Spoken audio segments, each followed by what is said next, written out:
Hello friends, नमस्कार. स्वागत आहे तुमचं स्वीट अँड स्पायसी किचनमध्ये.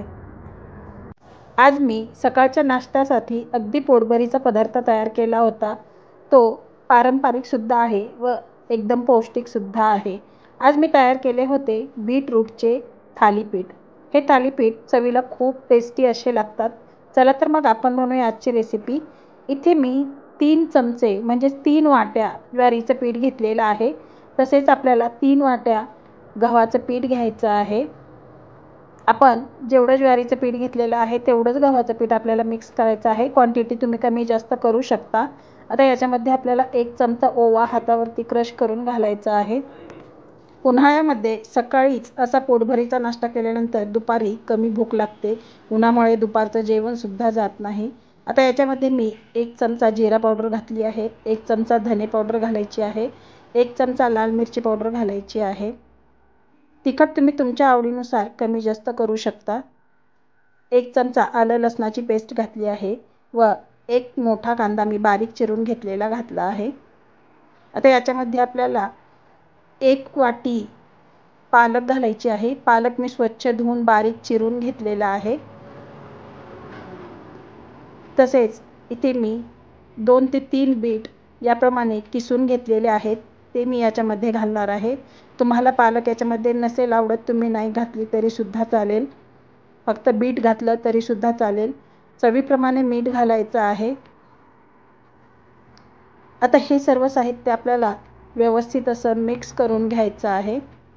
इथे मी भाजणी वापरलेली नाही आहे, त्याच पिठामध्ये तुम्हाला थालीपीठ करून दाखवलेलं आहे. आता इथे मी हे मिक्स केलेलं आहे. आता थोडं थोडं पाणी घालून हे आपल्याला मळून घ्यायचं आहे.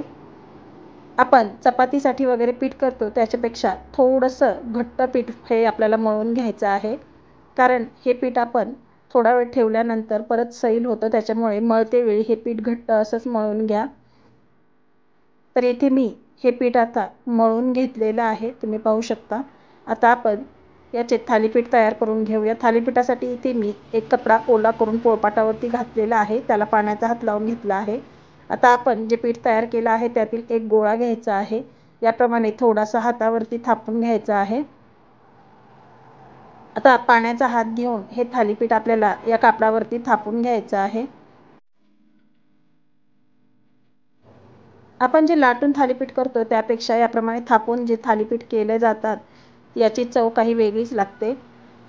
तर इथे तुम्ही पाहू शकता याप्रमाणे थोडा थोडा पाण्याचा हात लावून हे थालीपीठ मी आता थापून घेतलेलं आहे. बऱ्याचदा असं होतं की लहान मुलांना बीट किंवा पालक वगैरे खाण्यासाठी आवडत नाही. त्याच्यामुळे या प्रकारे जर आपण त्यांना पालक किंवा बीट खाऊ घातलं तर ते नक्कीच आवडीने खातील. आता थालीपीठाच्या सेंटरला मी एक होल केला आहे. हे थालीपीठ आपलं थापून झालेलं आहे. तवा गरम झालेला आहे. याच्यावरती आपण थोडंसं तेल लावून घेऊया. तेल लावल्यानंतर थालीपीठ आपल्याला कपड्यासहित उचलून याप्रमाणे तव्यावरती घालायचा आहे व कपडा आपल्याला अलगद काढून घ्यायचा आहे. आता आपण या थालीपीठाच्या कडेने तेल सोडून घेऊया व याला जे आपण होल केलेला आहे त्याच्यामध्ये सुद्धा आपल्याला थोडंसं तेल सोडायचं आहे, म्हणजे खालच्या साईडने थालीपीठ व्यवस्थित भाजलं जाईल. 1-2 मिनिटानंतर थालीपीठाची वरची बाजू सुकल्यानंतर वरच्या बाजूला सुद्धा आपल्याला व्यवस्थित असं तेल लावून घ्यायचं आहे.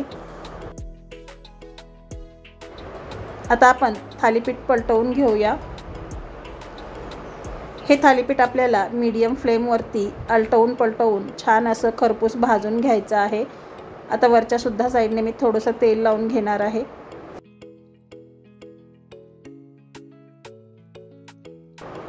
आता आलटवून पलटवून हे थालीपीठ आपण छान खरपूस असं भाजून घेऊया.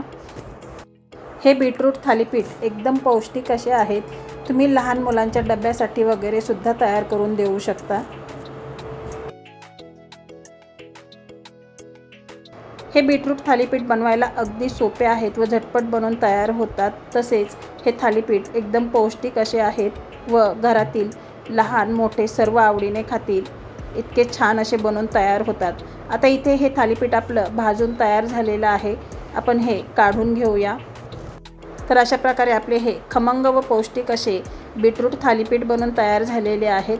इथे मी कुठलीही भाजणी न वापरता आहे त्या घरगुती पिठामध्येच तुम्हाला हे बीटरूट थालीपीठ तयार करून दाखवले आहेत.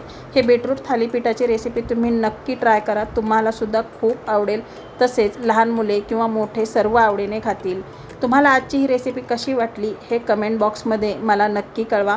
तुम्ही जर माझ्या चॅनलला सबस्क्राईब केले नसेल तर सबस्क्राईब करा, लाईक आणि शेअर करा. तसेच बेल आयकॉन क्लिक करा. वेळात वेळ काढून तुम्ही माझी रेसिपी पाहिल्याबद्दल खूप खूप धन्यवाद.